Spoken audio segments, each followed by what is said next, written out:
All right, what's going on, guys? Welcome back to We the Champs. I'm your host, Jalen, and per usual, let's just get into the mix here. It's time to talk some sports, all right?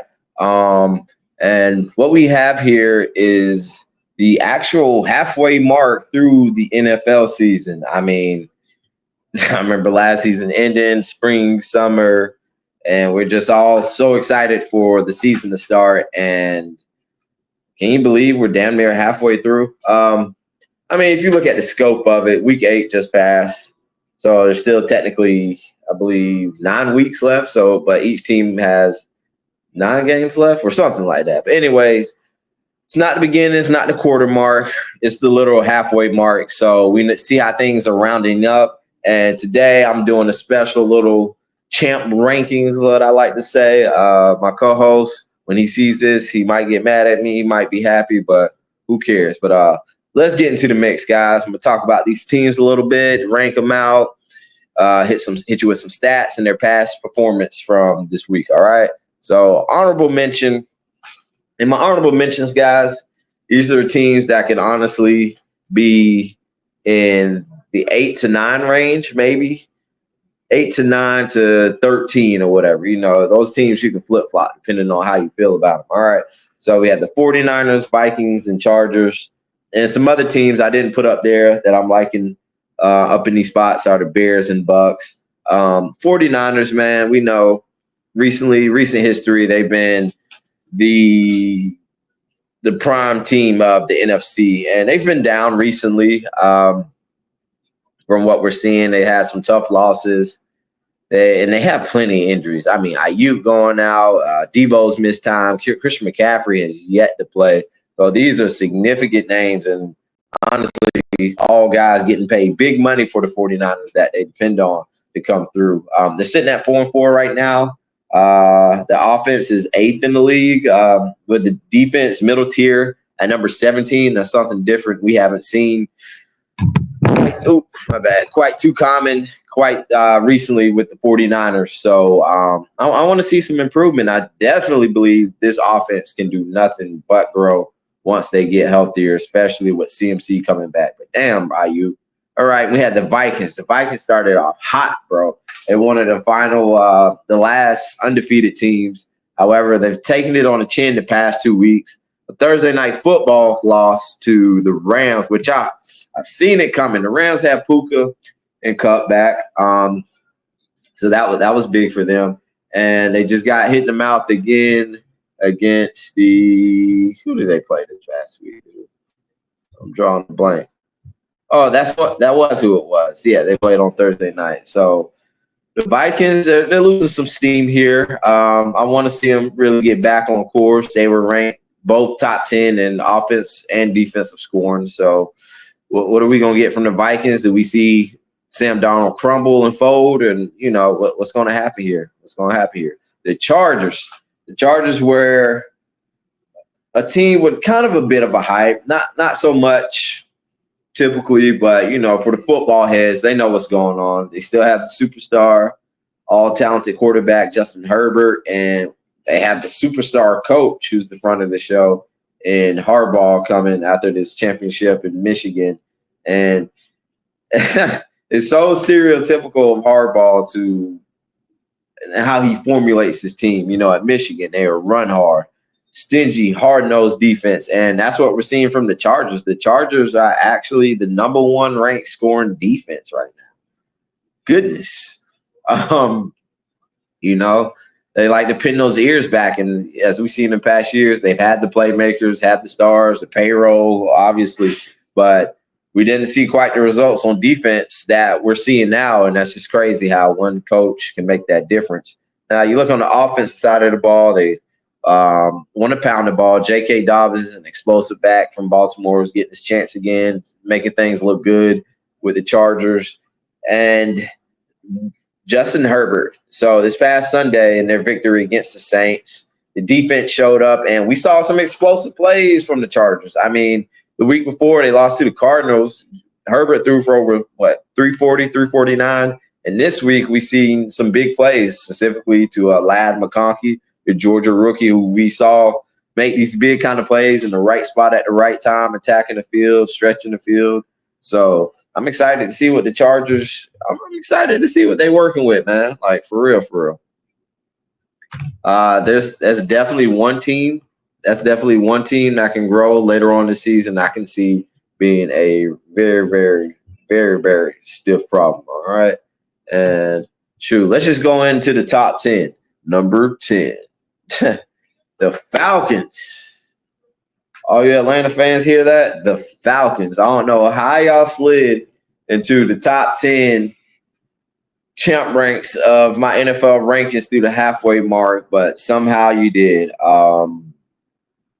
It was really going to be the Falcons or the Buccaneers right here, but from what I saw this Sunday, the Falcons getting it done in Tampa Bay against the Bucs, that was big time, and they battled for that 10 spot. And Falcons, y'all got it, man.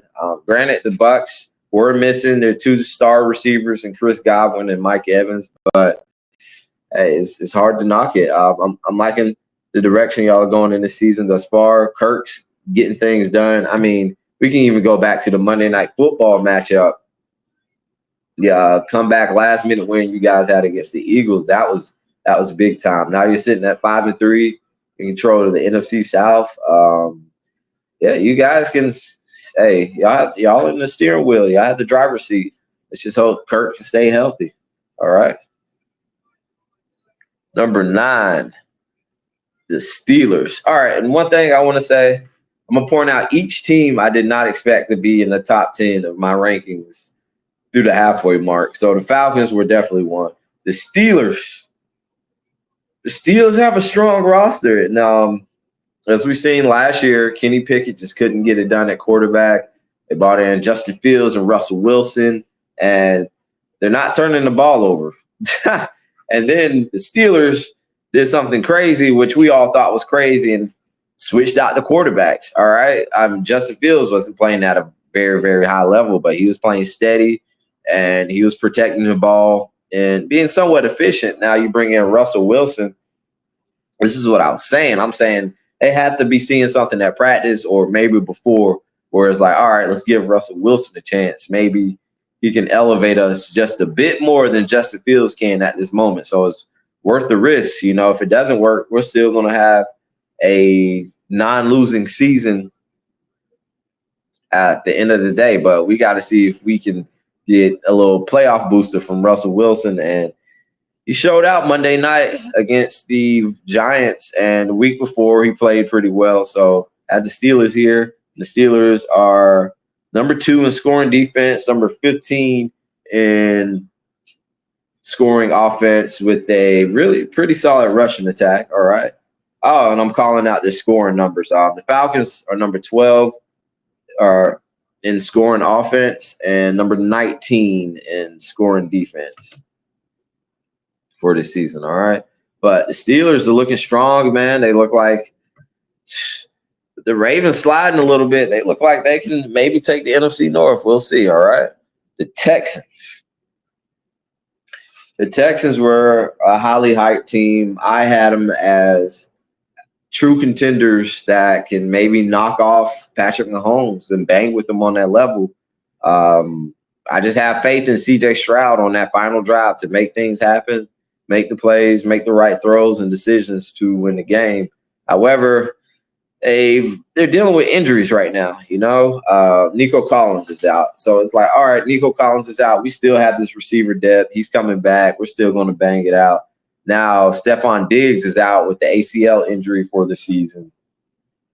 So that could stifle them a little bit in the middle of the season here. But I think it'll knock back their momentum a little bit. However, I still see the Texans finishing the season pretty strong.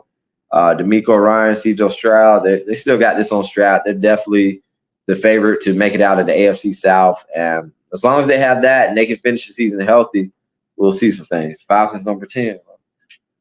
All right. Oh, also, my bad. The Texans are number 14 in scoring offense, number 15 in scoring defense, guys. And all right, and one thing with this, the margins aren't too far as the scoring. The scoring numbers in defense and offense, 15 and 12. The difference is literally like 0.1 point, but it just gives you a gauge of, where they're at and putting points on the board. All right, the Eagles.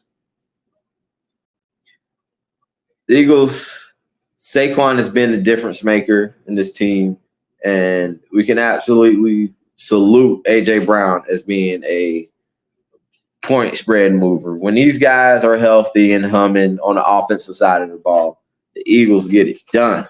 All right. I was very impressed with the victory going into Cincinnati and just beating the hell out of Cincinnati, especially with making things shake in the second half. The Eagles, this team is talented all over, and we're starting to see that again after the last season implosion. And Jalen Hurts has been solid the past couple of weeks, so it's good to see him out there looking confident, making plays, playing to his strengths and whatnot. So got the Eagles number 7, and they're also number 10 in scoring offense, number 7 in scoring defense. All right. And here's the one team, the biggest team I did not expect to be in the top 10 rankings this season right now, and that's the Commanders, dude. What can I say about the Commanders? Jaden Daniels having a spectacular rookie season. At one point, he was completing like 78, 80% of his passes, and they're sitting at 6-1, I believe. Let me double check, guys. I don't want to be giving y'all the wrong numbers here. They're 6-2 at the moment, right? And they're number 3 in overall scoring offense. Man, they put some good pieces together. I saw this offensive marriage working out pretty well with Cliff Kingsbury and Jaden Daniels together, but I didn't think it would be this great, man. I can honestly say that. The Commanders are ahead in the NFC South. I'm sorry, the NFC East at the moment, and they're going to bang it out for that title. These guys have it in their head that they can win. And did y'all see that Hail Mary victory they had against the Bears? That was insanity, guys. That was insanity. Very, very impressive to see, okay? And I believe the Commanders are number 10 in scoring defense so far this year, all right?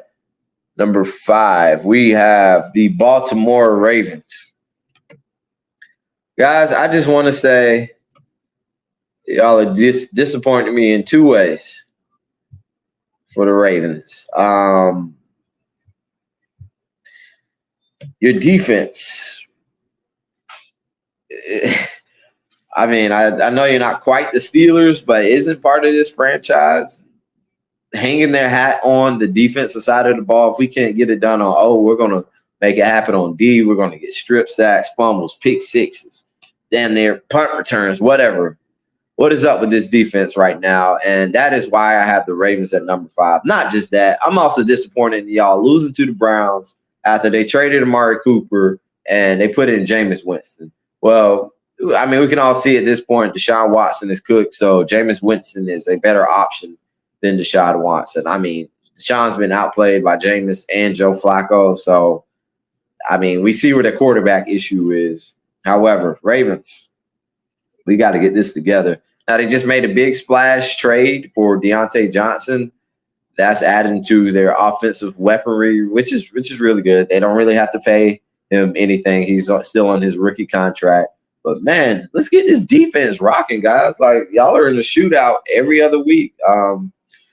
I got to see some changes, Ravens, before I believe y'all can really make a push to a Super Bowl title. I mean, it's only the halfway mark. We got to shore up on defense, all right? Number 4, Green Bay Packers. The Packers are good. They were my preseason pick to make it to the Super Bowl, and I'll still stick to it. I believe by the end of this season, we can see Jordan Love being the best quarterback in the NFC. I don't think that is far-fetched or crazy. I think that is real. However, we need Jordan Love to stay healthy, and ironically, that is why I have the Packers right here at number 4. When you can get it done with your backup quarterback, Malik Willis, who got dumped by the Tennessee Titans, who are in shambles right now. They're almost as bad as the Panthers, but not quite as bad. Yeah, I think you're a really good team. a bunch of young players. So physically, I think they have more of a chance in staying healthy and just being strong at the end of the season. I like the Packers here at number 4. Maybe rotate at number 5, but I think we'll see the Packers move a good bit right here in this season. Hopefully, Jordan Love is pretty healthy and able to really shoot it up later in these upcoming weeks. All right, and then currently number 6 in scoring offense and number 11 in scoring defense. All right, so 4 through honorable mention that was the tough part. All right, this is the easy part. My top 3 teams. The Bills. All right. The Bills, they have a run game. They developed one last year. They got a tight end they can throw to consistently in Dalton Kincaid. And it just made a move for a really good receiver, Amari Cooper, who came in instantly in the first week of his tenure in Buffalo and made some plays, got a touchdown, got about 60-something yards, 4 passes. Impressive first start, all right, while being acclimated to the offense. And Keon Coleman is the other story. Big body receiver, really coming through in his rookie season right now. The Bills, hey, man, it's y'all's world, bro. Look, we all have to play the Chiefs in the playoffs. What's going to happen this time? It's the same story every year with the Bills. Other than that time, the Bengals kicked their teeth in, but Bills, bro, y'all are at the top. Y'all have everything y'all need. Let's see it. Let's see it. That's it. Not too much to ponder on. And number 2, and the Bills currently are number 5 in scoring offense, number 6 in scoring defense. The Lions. Bro, the Lions are looking ridiculous. First, I just want to say they're the top scoring offense in the league. They've put up damn near 2 50 pieces, or a 50 piece and almost a 50 piece. They're number 8 in scoring defense. Aiden Hutchinson going down was very, very, very, very crushing for this team. That's a star player.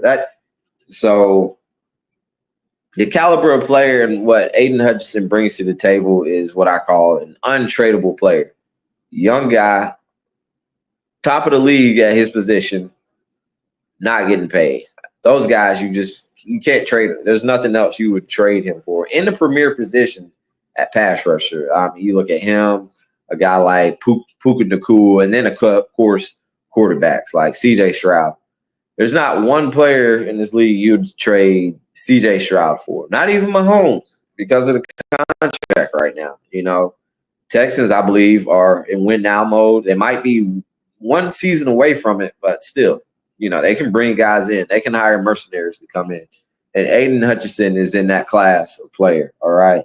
The Lions, they're just banging it out, bro. I mean, they blew out the Titans. They put up a 50-piece with Jared Goff only putting up 85 yards through the air. That's insane. I've never heard of that except for like in college football, all right? So the Lions are the class of the NFC right now. Let's see who can take them out. The Lions are humming. They're roaring, all right? And number one. Any surprise here?